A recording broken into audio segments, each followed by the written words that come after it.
when you look at other parts of the world, a lot of entrepreneurs are given money to go do what they need to do because there's that inherent trust that the founders are capable of delivering on that capital that you give them. But I find in Africa, I'll just paint Africa with a broad stroke here. Sure. But I'll say there's a very inherent mistrust, or how can I say this? But like there's almost like there's a presumption of you, that you're incapable without having to go through a program in Africa, which you don't see in other parts of the world, and it frustrates me because.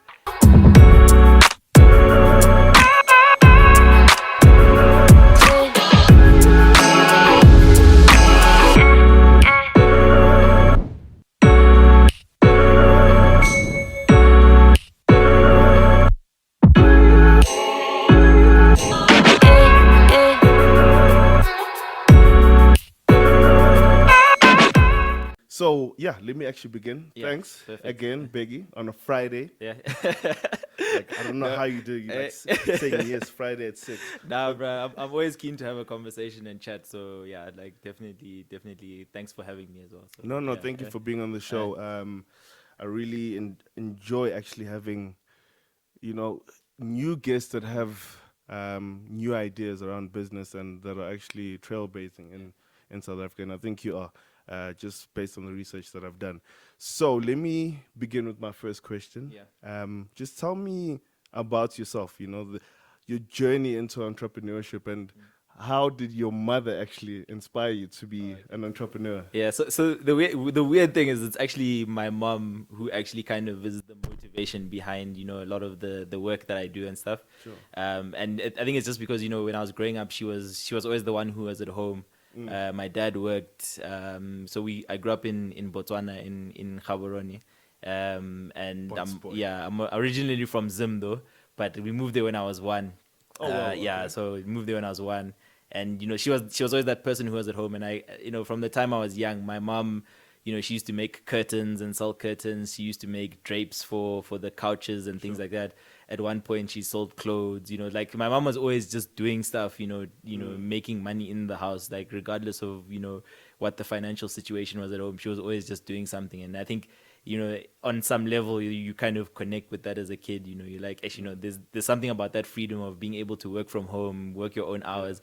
Maybe I didn't quite understand it when I was a kid, and exactly what that meant. But I think I look back now, and you can kind of, with the benefit of hindsight, you can really reflect and try and understand your parents. The older you get, you have conversations with them.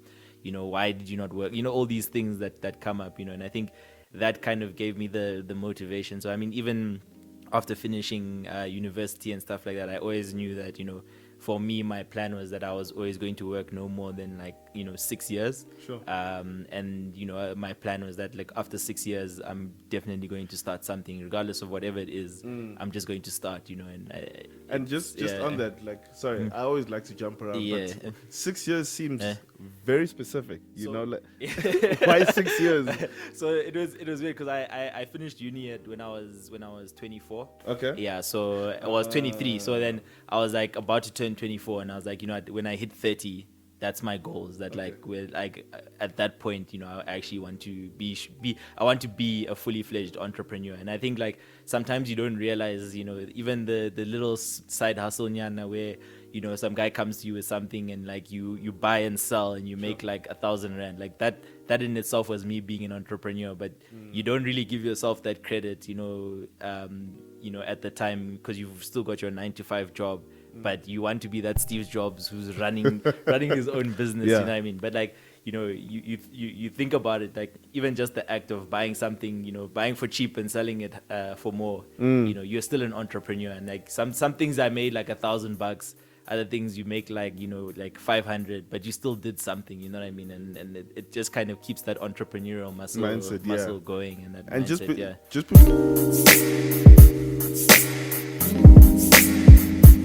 It's a nice segue actually into how Kweza came about. Yeah. So maybe if you can just tell us firstly what Kweza is. Okay.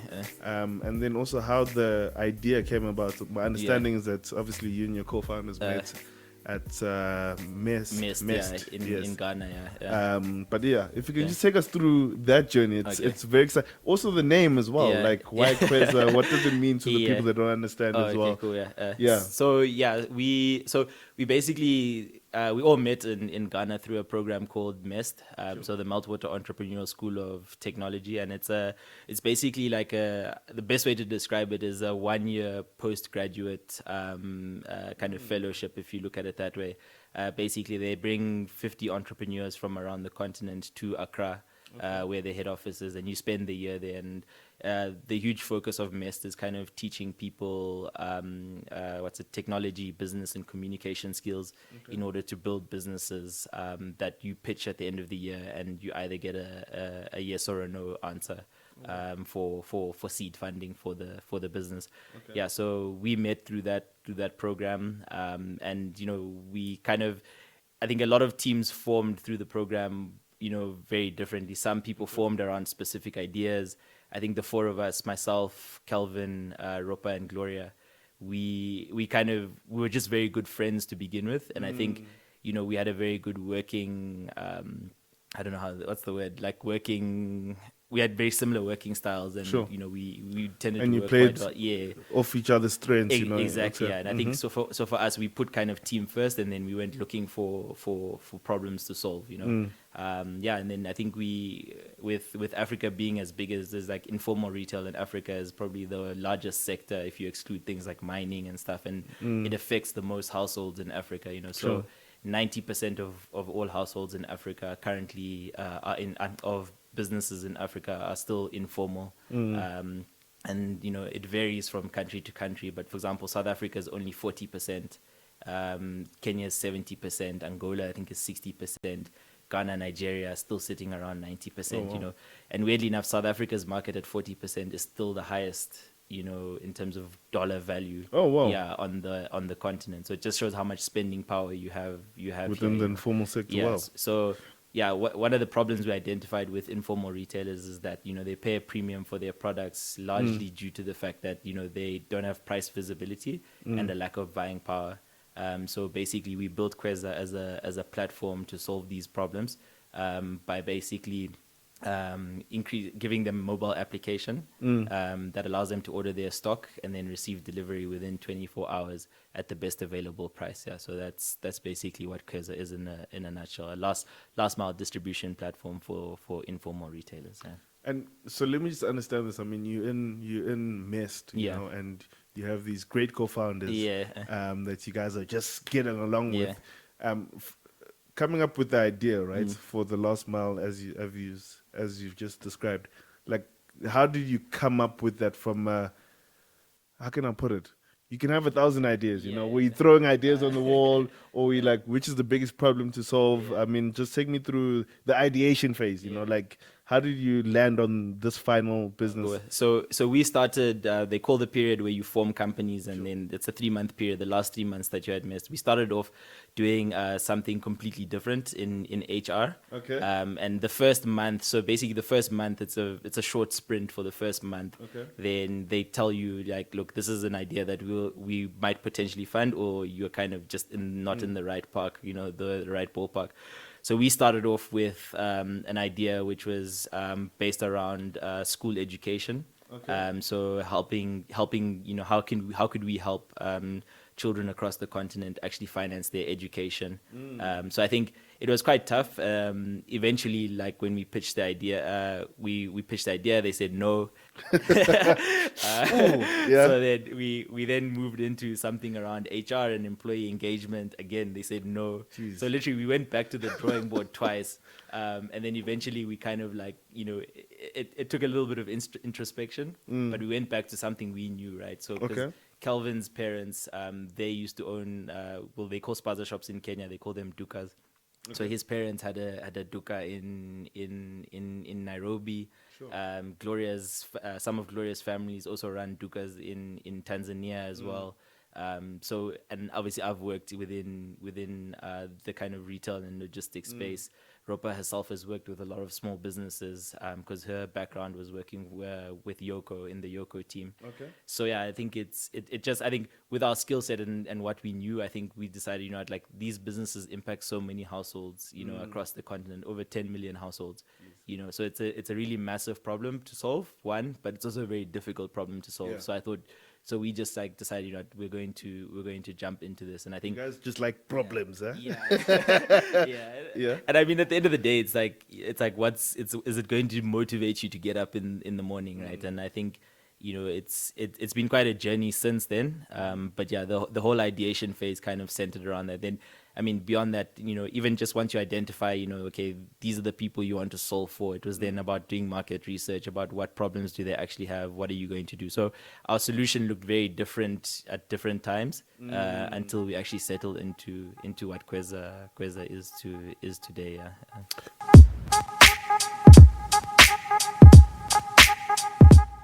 Okay, so where I was is that okay, now you're on Malt, and then you mentioned that after a year, I mean, you get seed funding, and I'm assuming obviously they said yes, hence Yes. why we're actually speaking today. Yeah. So what happens next? I mean, I know you did some of your market research. What did you guys do next? Are you allowed to say how much seed funding you got? Like what was the next steps from there? So we actually had quite a strong cohort, which was amazing. So I think out of the new we had 14 companies that pitched, Okay. and then 12 got funded, which was Wow. the highest ratio of teams they've funded in any year. So it was a really really really strong cohort where you've got businesses across a wide range of spectrums. From there's a company called Cofundi, which is doing crowdfunding for real estate. Oh, wow. You've got Bear by Adi and Bolga. They use artificial intelligence to see to analyze black skin Oh. predominantly. So if you've got like pimples, and recommend the right the right creams and whatever you need to use. You've got a company called Formula as well, based out of Nairobi, Okay. who do like farm to table, kind of very similar to Kula. Yeah, so Okay. the ideas were very like wide and varied. But I mean, I think post funding, like all of the teams, the first thing you have to decide is, I mean, okay, you probably decide this well before you pitch, because it's part of your market research. It's but now where are you going, right? So for us, we had obviously pitched that we're coming to South Africa. Okay. I think largely because there was we had an understanding of the market, because half of my family actually stays in Soweto on my dad's side. So I knew Soweto quite well. I think also connections within retail in South Africa. Sure. Yeah, so we decided to pitch to bring the business here. So the first thing was obviously coming back here, getting the business set up, and I think part of the issue that we had was that we did a lot of the market research remotely. Okay. So we paid my brother and like friends to speak to Spaza shops and ask the questions that we needed and things like that. But it's about just coming back and validating that research that you did, because you can only know so much if you're not actually interacting with the person face to face. Sure. So it's coming back here, validating that market research, and then getting the ball rolling. So yeah, I think from the time we landed, I think because Mest finished around mid-August, I think around 14th of August. By 1st of September, we were back in South Africa. We went through that whole process of validating your market research, getting the company set up, getting everything in order, and then by October 17th, we did our first delivery. To Masina Tuck Shop. Yeah, it was 384 and 70 something cents. Yeah. Yeah, so it's a number I'll never forget. But yeah, it was a cool day. Like, so actually, funny enough, I went to my friend's wedding in the morning, and then afternoon I went and delivered And did the delivery. Oh wow. first order. So And okay, I mean, look, I love the details. So and I'm not gonna allow you to just breeze through like how you just did right now. So Yeah.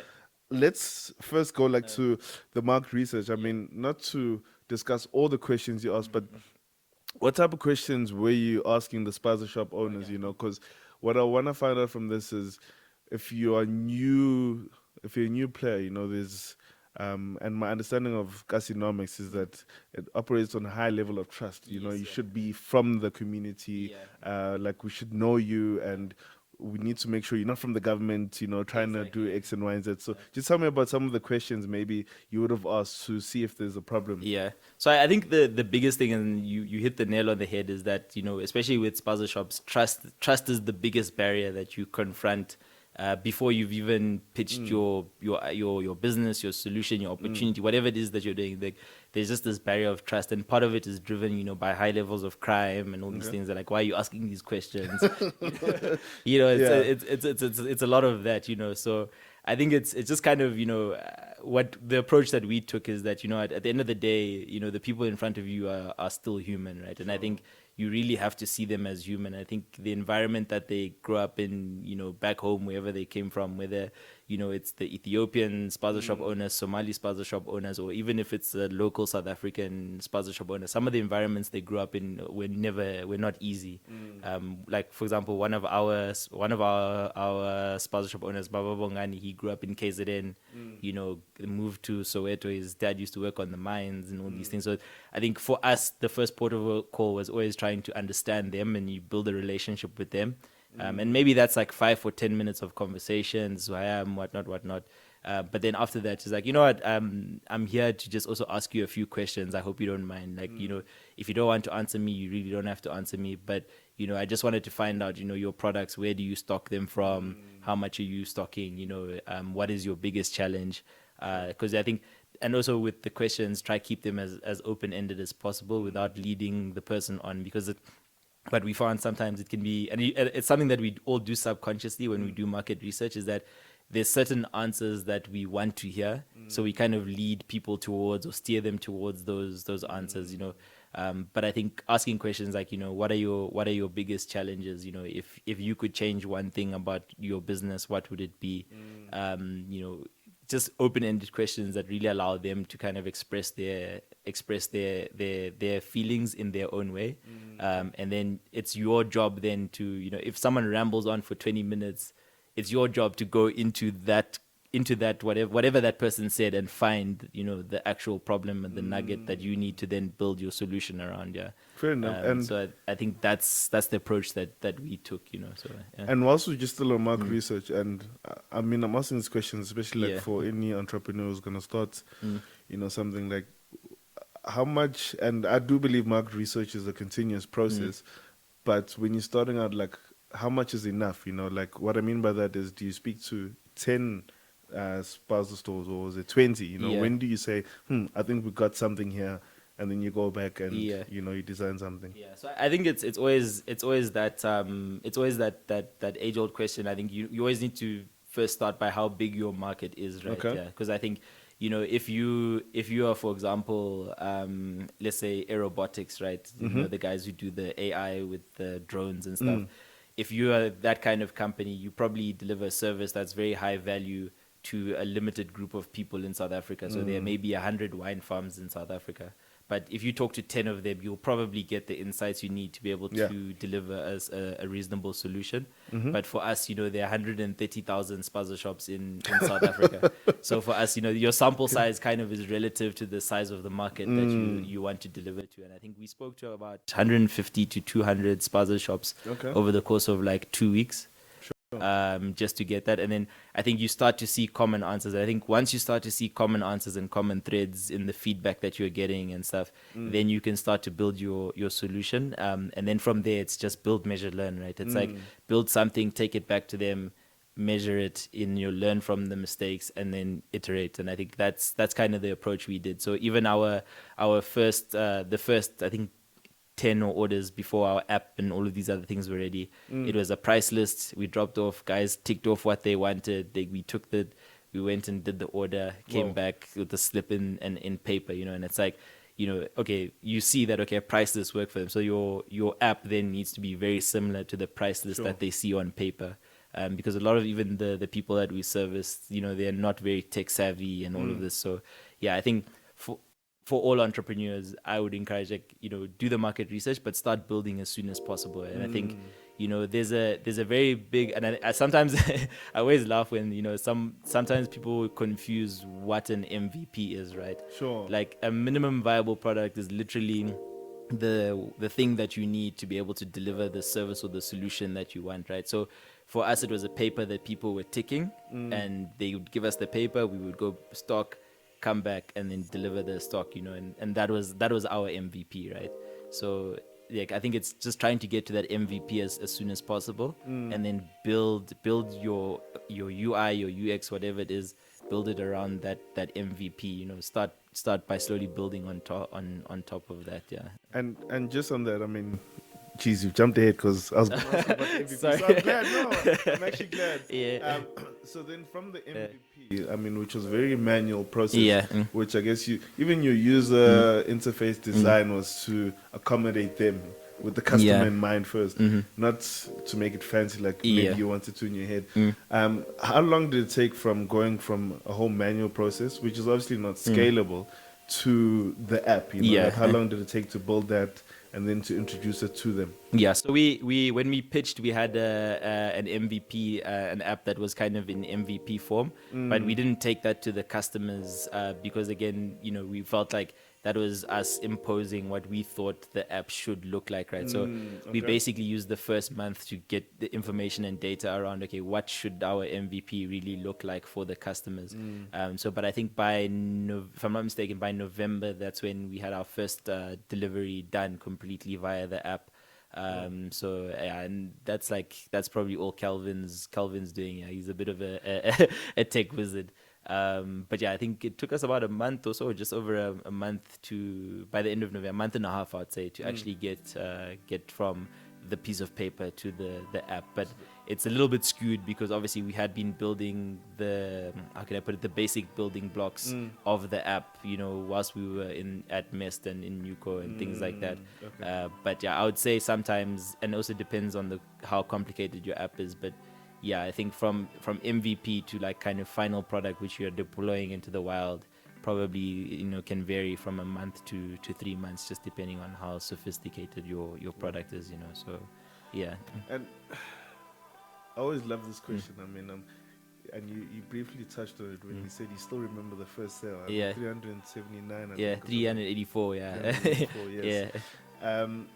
Talk to me about getting your first customer, right? Yeah. Like, how did it feel? Number one, and then how did you get traction after that? To maybe like your first 100 customers as an example. All right, cool. Yeah. So for example, like a lot of it was just to share 2 series, like with your feet, you're in the streets, right? Because there's only one way you're going to reach the Spaza shop owners, and I think for us the trick was is that there were guys who we spoke to in doing the sort of the validation market research that we wanted to do on the ground. But we told them, look, we're coming back, right? And you keep coming back to them. Every time you kind of have an MVP or anything, like you come back to them and you build that relationship. Sure. So probably with Sandile, I think it was maybe the fourth or fifth time we had actually interacted with him before we said, at Sandile, we're ready to do an order.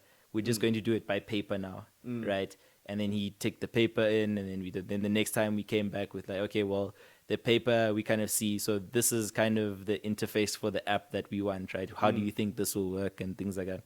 So it's that the guys that you do the market research with are then the guys that you go back to, to be your first customers and stuff. And there's still some who are still hesitant, even though you feel like you've built a relationship with them. So Mamush and Musa, 2 Ethiopian Spaza owners who are currently on our platform. They used to work in the same shop, but now they've got 2 separate shops. Okay. But yeah, so with them it was this simple case. We spoke to them the first time we met Sandile. We met Mamush and Musa on the same day, right? Okay. But Sandile was very quick to place an order. I think he was customer number 1. Sure. Mamush and Musa, it took about another 3 or 4 weeks before we got an order from them. And how we got the order was that we had an order from another customer. Okay. And it was a little bit of a detour to get to this customer, but we specifically drove past their shop with a truck full of stock. And then it was standing by it's like, hey Mamush, you said I must come this week. Should I come tomorrow? And literally they saw the stock on the back of this car and they're like, yo, these guys are delivering to next day, guys, take my order. So it's like, it's doing things like that, like showing them like, guys, we're legit, we're not going to rob you or anything like that, So yeah, that's how sometimes you just build that trust, like show them that you're actually doing the work, and And this is actually like a two-part question. Yeah. It's just around there. I mean, let's just lead on from that. Like, how did you convince a Sandile, and a Mamush, Mamush, yeah. correctly, to actually buy on your platform versus what they were doing, which I assume they were buying from a wholesaler and they probably have like a buying group. Like, I know those are one of your tactics, but what else were you like convincing them to? Yeah, so with our spazas, a lot of them, like the bottom line is at the end of the day, it's just price. Like for us, it's price is like the clearest differentiator. So if your price is the same or better, then they'll support you, right? And a lot of them, if you look at our first orders, even if you look at our first maybe 20 to 25 orders, the number of SKUs we were delivering were maybe 5 products max, or even 5 to 7 products, right? We get orders now with maybe 50 products on one order. But, back then they would look through your price list and say, okay, you know what? Coke is the same price. This is cheaper, this is cheaper, this is cheaper. They were very specific about then what they would order. And that order was like very much like a test case, right? So I think for us it was identifying, okay, what is that key thing that they're looking at? Give them that, and don't worry if it's not a big order, right? But just ensure that, that first order you get it, make sure the service is as good as it's ever going to be, right? And be really focused on delivering that value that you offer them, because when the order comes to their shop, they haven't had to close their shop, which they would normally do, to have to go and stock up or whatever. They've got the price that they wanted. They've received their invoice. Your driver was friendly. All of the products that we give them, they're clean, they're not expired, they're not like, off-label products, sometimes they can't see like people, I don't know if you saw that story last week with people making the fake grandpas. So people were making fake grandpa and selling them out of the back of a house, so it's those kind of things that, you encounter, but just making sure that, all these concerns that, you've seen, just address them and just be very focused on delivering well. And then from there you start to get referrals. You're like, I've got my aunt, she's like in Jabulani, you guys deliver to Jabulani. And then once you start getting referrals, then the business is starting to tick over. And speaking on that, I mean, obviously number one is price. So then what is your business model like? How does Kweza put food on the table? All right, cool. So I'll answer this in 2 parts, because we are kind of in between models as well now. So we started off with the initial model that we were working on, and we've been working on up to now. We basically buy from the wholesalers, and then we charge the Spaza shop owners a delivery fee plus a commission on the products, which basically works out to be like you can say it's like a finder's fee, because we do the work of sourcing the pricing from multiple wholesalers in and around Soweto, and actually ensuring that, okay, the products come, when we buy from 3 different wholesalers for one order. So the products that end up with them they come on one vehicle, but each product is priced at the best available price for that particular week. So we charge a commission on that product, So I think it's been quite tough to get the wholesalers to work with us up to date. So at the moment we're actually then raising additional capital to actually get a warehouse as well now. So the plan is then to buy direct from the brands, which will then obviously increase our margin. So we'll work on a distributor model going forward. But current model was delivery fee plus commission. Going forward, it's going to be kind of a distributor model that we'll be using, the very common distributor models that are used in retail in South Africa. Oh wow! And this is like going to be happening as of like this year. So already I think I've seen one of the spaces that we're looking at. Then I've got a couple of spaces to go and see in the next couple of weeks, and then hopefully, fingers crossed, everything going well, by the beginning of the next quarter, we'll be running everything completely out of our own warehouse and our own space. Oh wow! Congrats. So it's quite. I don't know, cue the music. So that's the plan, and just now it's just about executing on it. So interesting, man.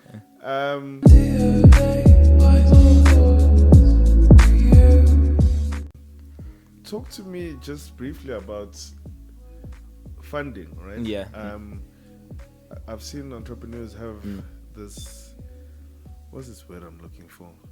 We always just talk about funding to say yes, my business is not off the ground because I need more funding, which I mean is validated. Yeah. It's valid claims.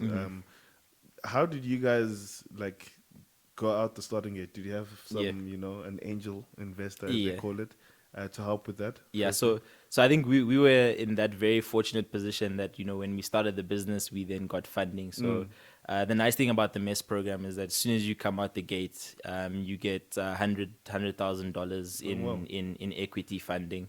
Nice. That they give you, and it's literally funding that you can use. It's given out in tranches. So quarterly, those tranches are doled out based on KPIs that you set out between you and your venture partner. That money gets given to you. So I think we're very fortunate in that respect that we got funding out the gate.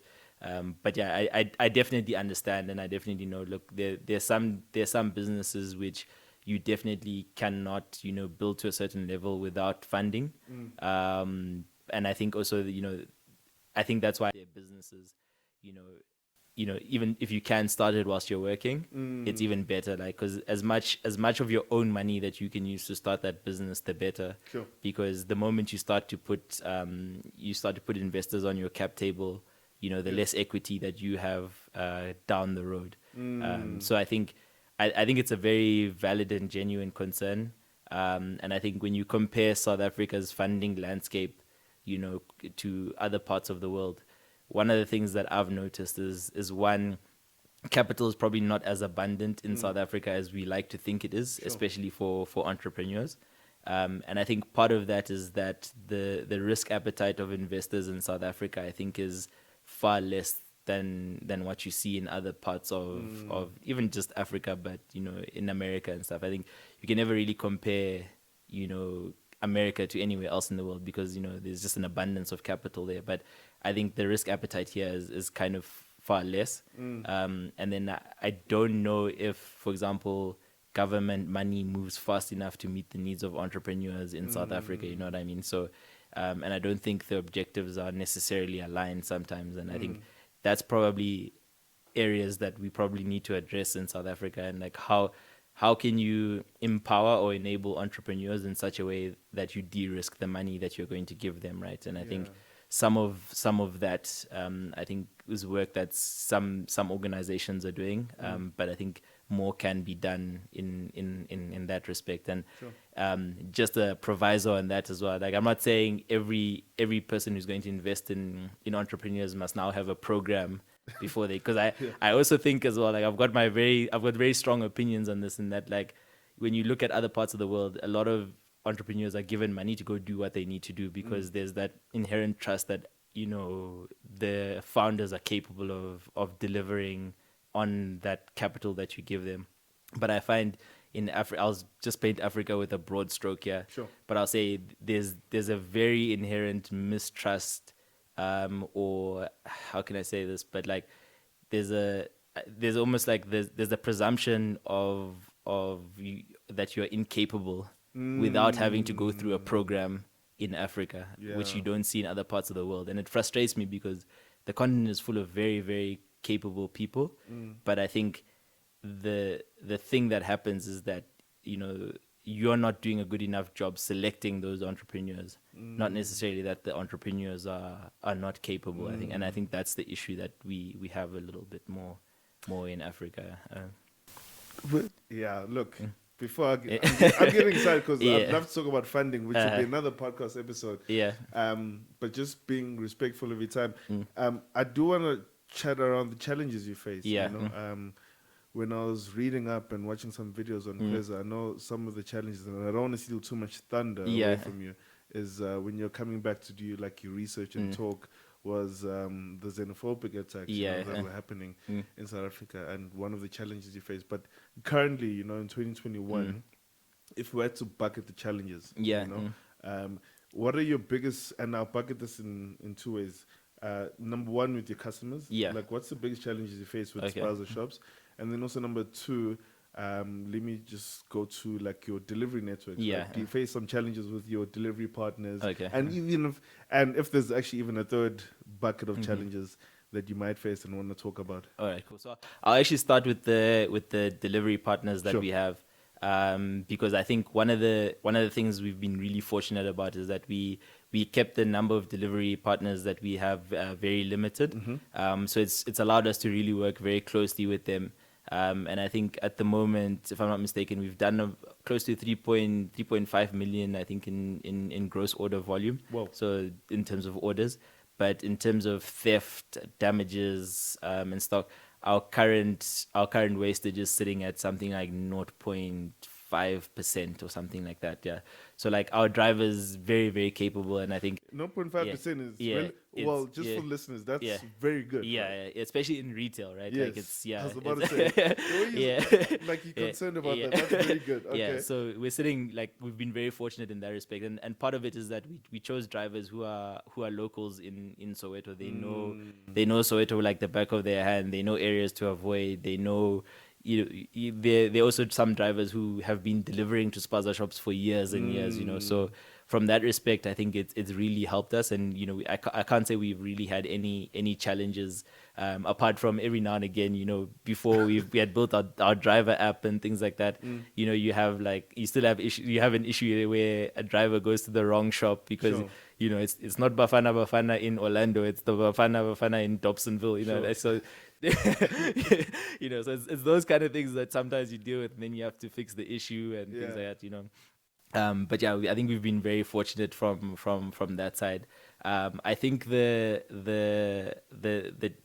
challenge with the shop owners, I think, and the Spaza, our customer base, I think, is largely, South Africa's Spaza economy is largely foreign, right? And I think there's no getting away from that fact. I think it's probably about 70% foreign owned, and 30% are local. So it's like in some ways and I still consider South Africa home in many respects, but you're at home building a business for foreigners. So in essence, sometimes you almost feel like you're not at home because immediately in a lot of the shops where you get there's this barrier, and Sure. you touched on it before, is that trust is a big problem.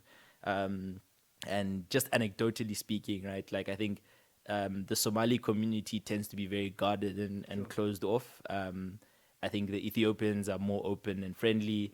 I think and then we have some customers who are from Bangladesh and Pakistan, and weird enough, they're very technologically literate. Like they're some of the quickest adopters of our app, Sure. but there's a high level of mistrust between them and us, so but once you get them on the platform, they'll refer you, they'll Sure. they treat you like you're one of their Oh, their nice. brothers, you know what I mean? So I think the trust has been the biggest challenge that we faced, and then also understanding who you're speaking to, like knowing that certain communities are different, like you can't paint them with the same brush. I Yeah. think is the biggest thing. And then obviously with our South African Spaza shop owners, I think weirdly enough, they're all kind of yearning for a solution like this, right? Because I think they've seen what's happened in the market, like with the influx of foreigners. So for them, it's like, I need to build this business, and any help I can get building this business, I'm going to take it. And I think that's, yeah, it's learning from each of those people has been interesting in itself, but definitely trust is a major issue. And then and then dealing with various levels of literacy as well. That also comes up from time to time. But yeah, I think that's the thing. And then probably lastly, one of the areas, is that our business is quite capital intensive as well. Sure. So it's not that we got the seed funding and you can just plow all of the money into stock. Like Only it was that easy. exactly. You need to still build your technology. We have a couple of employees now as well. You need to make sure they get paid. All these things kind of add up. So I think from our side, like capital has been a major challenge, in kind of managing that capital. In some respects, I think that's probably been, it's probably the third on my list, but I think in terms of being able to grow out the business, it's kind of limited our growth because we've working on limited capital because of that. Yeah. And look, I have two more questions just around Kweza. Just building on some of your challenges, and it comes from another interview that I did, just around digitizing, this informal markets. So you're dealing with an app, and you're talking about different customers can be literate. It's like a spectrum, obviously. Talk to me about this whole digitizing the economy. How are you actually dealing with? Do you deal with? I know we don't have M-Pesa, but is it mobile money? Are you dealing with cash? Because from my understanding, is that the informal sector, especially in South Africa, let me talk South Africa, doesn't like actually dealing with digital currency at the moment because there's different issues, a range of issues like from not trusting the government. I mean, I've heard that SASA cards, as soon as they get money, they're taking it out because, hey, government, the perception is government's going to be like, you have money, might take it away. So just talk to me about that.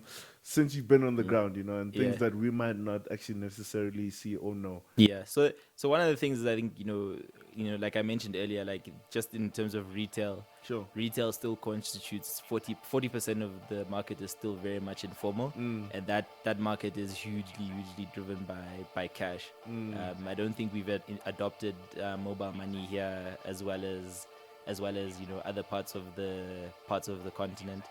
Calvin's always like he doesn't miss a beat when he's trying when he's telling me about you guys and mobile money. Why has no mobile money? You guys are so behind.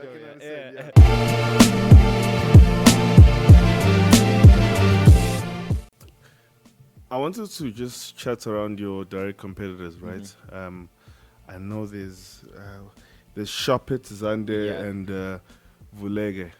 Vulega. I'm just trying to understand now. So if, say I'm a Spaza owner, Sandile, and I download the app, it's almost like a two-part question, but does this become a zero-sum game to say, if I have Kweza, I can't have the other apps?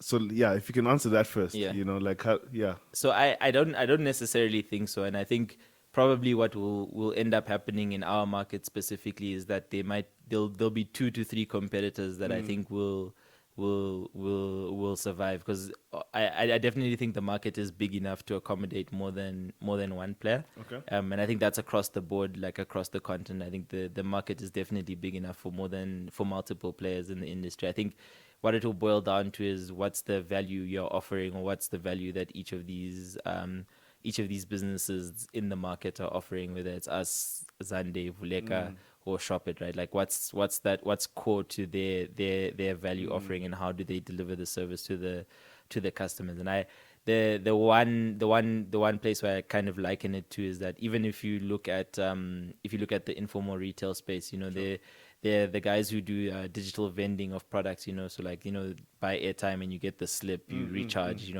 So there's a couple of players in that market. So I think the 2 biggest I'd say are Flash and Cellpal. Okay. But if you go to a lot of shops, they have a Flash device and they have a Cellpal device.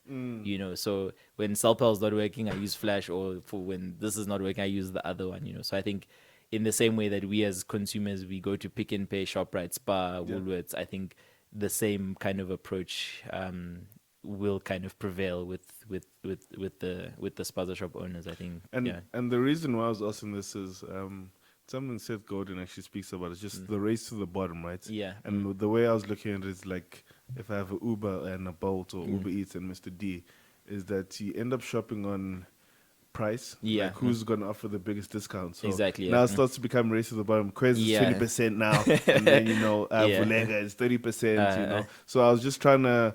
Do you see that being also a challenge going forward, where they start to play you guys off each other? Exactly, and I think that's the one thing that we are conscious to try and avoid, because it's a death spiral, right? Sure. Like as you're saying, like at some point, you can't start selling your products less from than what the brands are giving them to you, right? So I think for us, right, we see ourselves as partners in the growth stories of the Spaza shop owners, and I think we see our job as helping them digitize, formalize, and grow, right? And I think at the end of the day, what does that mean? And I think, what other, beyond bringing stock that they sell, because I think that for us is the entry point. But what other products can you deliver to these Spaza shop owners that will add value to their daily lives, right? At the end of the day, can your app maybe help them, track their ordering, Sure. their ordering history, and how much money they're making? Can you use that data to then provide them additional credit just beyond the credit line that you extend to them for the stock? Are there insurance products you can build? Because with the strikes, even this last week on June 16th as well, a lot of shops had closed in Soweto just because of strikes and things like that. So are there security products that you can offer them, or insurance products you can offer them, to insure against theft and things like that? So I think it's about, beyond your initial product, what other value can you give to them? And yeah, I think that's got to be customer led. You have to ask the customers, like, what else can I do for you beyond? And it's not that you're going to give this whatever it is, you're not going to give it away free, right? But it's about what value can I add that you are going to pay me for? And I think that's the important bit, is like, try as much as possible to get paid for the value you're creating. And also, if you've got costs, I think this is one thing that Amazon does really, really well, is they take costs out of their business by building the solution internally. So, they'll have a product, maybe they're paying for, maybe it's a very odd question, but they're paying for someone to sweep the floor every day. Then they build a robot that sweeps the floor automatically. Like, I mean, that's not what Amazon does, but an example, right? Like, so I think, how can you also take costs out of your business to increase efficiency, but then add other products that you can actually get paid for? To also ensure that the end consumer actually benefits. Exactly. Yeah. At the end of the day. Yeah. To end off now this Kweza journey, I mean, you guys, for me, are quite a success story. Before I actually even end, like, are there any highlights that you want to speak of? I mean, being recognized. I know there's, like, what is it, MTN Apps of the Year? Yeah. Like, have you received any accolades thus far that you want to talk about? Yeah. So, like, I think I've forgotten this is quite bad. I've forgotten the organization, but Ropa and Gloria were honored last year by I think it was Flutterwave. So for female entrepreneurs doing good work on the continent. I think we also, out of that, came an opportunity to partner with Flutterwave to deliver food parcels and hampers nice. to communities in Soweto. So I think for me, that was the proudest thing that we've done on the journey so far, is that I think at the beginning of COVID, we distributed 320 food hampers to 320 households, in Soweto, So I think being able to impact people beyond the business that you're doing, I think that's been a major highlight. And last year at Africa Arena, I think we finished second in the pitch competition. Wow. I think Kula app won, but then they went on to win app of the year in South Africa. But yeah, I think it's been quite a journey, and I think seeing the acknowledgement of the work you're doing has also been quite good as well. Yeah. Nice. Yeah. And now, I mean, to cap this all off, when I was doing my research in 2019, I think you had like 65, 66 customers. Yeah. You had completed 450 or so deliveries, Yeah. So that was 2020, like 2020. last year. 2020, yeah. So, where are you now? Yes. So regarding that. Yeah, we have about 80 customers on our platform. Nice. So again, like I mentioned earlier, like part of the growth has been limited by the working capital that we have available. But yeah, we are well into 800. I think we've already doubled that, about 860 orders that we're on at the moment. Wow. Over 3.5 million in gross order volume. And I think app usage is increasing as well. We're sitting at about, like, I think 45 or 40% using the app, the full feature set of the app. Oh, wow. Maybe about 30% are just viewing invoices and things like that. But there's a process of education with the Spaza shop owners a little bit on that.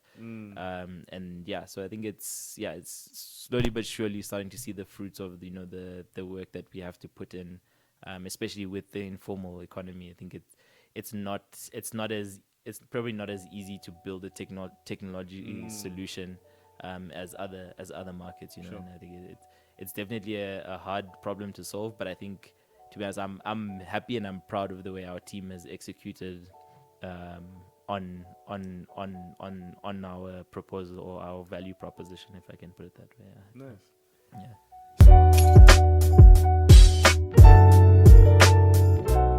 So, Beki, thank Yeah. you very much for covering Kweza, Yeah. and I'm gonna let you go just now. No worries. You know, I don't want the kids to go to bed with us. So this is just a section where I get to know you better. Yeah. You know, like getting under your hood, as I call it. Just asking you some personal questions to understand like what drives Beki.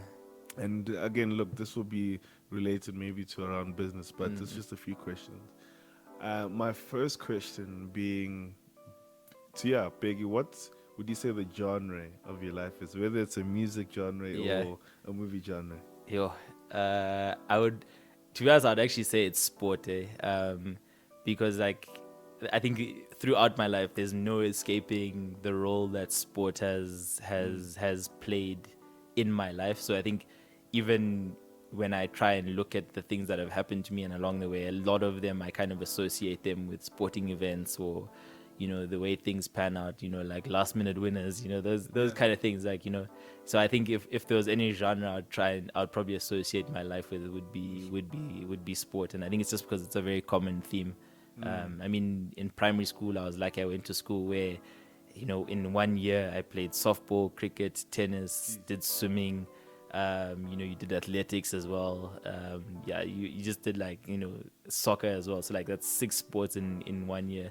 Then the high school I went to as well, you know, we actually, you know, most high schools allow you play rugby or you play hockey, but we played hockey and rugby in the winter, cricket as well. In summer you were allowed to play 2 sports. So we were, I think it was just, that's the sort of been the prevailing theme throughout my life, I think, has been sports. So I'd probably encapsulate it in that, if I can put it that. Yeah.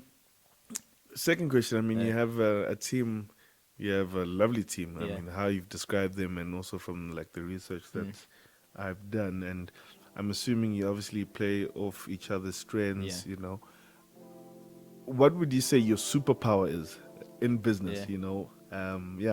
So I think for me, I think it's numbers. I think one of the things I think I would say, and probably this is where I can blow my own horn, but but I think one of the things that I enjoy and one of the things that I really like doing is being able to translate what's happening on the ground into numbers, right? So, you know, and I think sometimes there is a little bit of that disconnect, you know, in some business, but I really enjoy that, right? And most of my work has been around that, like taking what you see and taking what's happening on a day-to-day basis, putting it into numbers and interpreting that, you know, for improvement. So I think for me, I think just working with numbers and understanding the business more from, you know, how, you know, 1 becomes 2 and 2 becomes 4. Sure. Yeah, I think that's probably where I think my strength lies. And I think sometimes because I spend a lot of time in the field, I probably don't get enough time to do that part of the business that I would enjoy. But I think it's also part of being a startup founder, right? You know, when you're lean, you have to have wear many hats, and I think there'll probably come a time where I get to focus more on that, you know, as we grow and stuff. But yeah, for now, you got to do what you got to do. Yeah. So Beki, the sports numbers guy, and numbers guy. No, lovely. Just leading on from that, I mean, you're quite experienced, obviously, in the entrepreneurial world. What mistake do you see a lot of South African entrepreneurs making that you probably want to call out? Yeah. So I think the one thing I would say, and I think it's the rush to funding. I think a lot of us quit our jobs too early, I think, a lot of the time. So the success of our business ends up being tied to the level of funding that we have, right? And I think sometimes riding out your job for an extra 6 months whilst you build, so that the day you put foot on the ground, you've got paying customers, so I think what I've seen with a couple of, like, you know, because I listened to the How I Built This podcast quite extensively, right? Yeah. And a big theme that I've picked out is a lot of those entrepreneurs, right, who make it big in the States, you know, they run these businesses whilst they're working, but they run them to the point when I literally can't do my work and this business at the same time. And that's the point I think we as entrepreneurs in South Africa, we need to get to more often before we start our businesses. And I think also maybe the other thing I'd like to say is that we discount our corporate experience a lot. Like I think South Africa has, I don't know, this is my personal opinion, but I think South Africa is one of the best corporate environments in the world, right? Whether you're talking about the financial services sector, you look at the companies that are here, like, Absa, FNB, all these big banks and investment banks, in logistics, Imperial, Barloworld, retail, you've got Pick and Pay, Spar, Woolworths. Like a lot of these companies have world-class infrastructure that they're building. And I think we tend to discount our experience, our corporate experience, and we undersell it to investors. So I think that's another thing I think we tend to do. And I say this because these are probably mistakes that I feel like I also made as well. Sure. Yeah, but yeah, I think that's the one thing. I think stick it out longer if you can, and until the point where you literally can't do two things. But then also don't undervalue and undersell yourself when it comes to the experience that you have from the work that you've done in these corporate businesses. Yeah. Awesome, my last question, as Beki Ngulube, is: are there any quotes you live by that just keep you going and that are timeless for you? Yeah, so it's not really very profound or anything like that, but I think for the most part, and I'll probably get into more detail as to why I'm like this, but I try first of all not to take myself too seriously, and I think always no matter what I'm going through, no matter what it is, I always try to say repeat to myself that it could always be worse, right?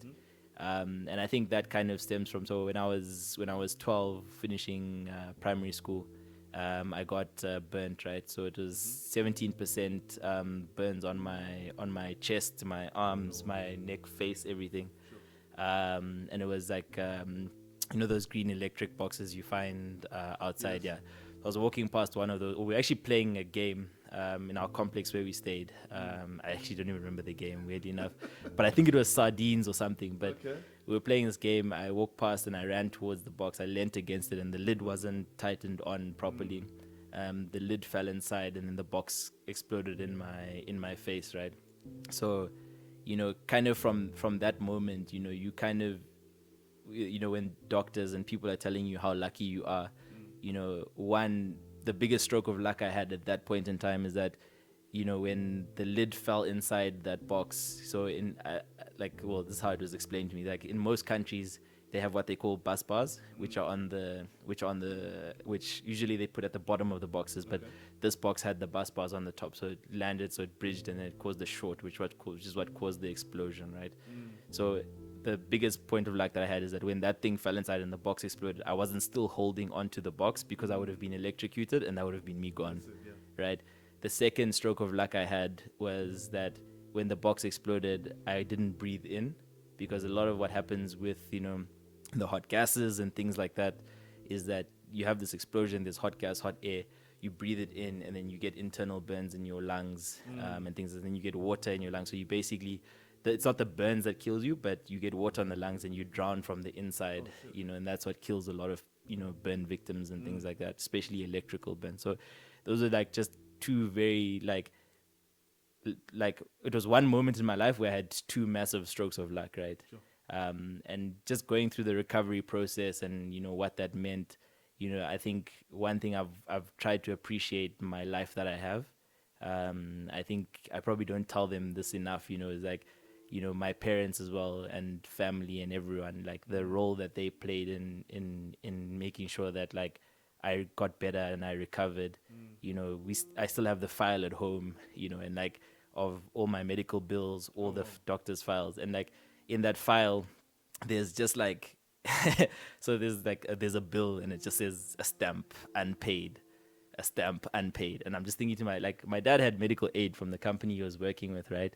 And I think the situation was complicated in that the company that he was working with in some level accepted responsibility for the incident.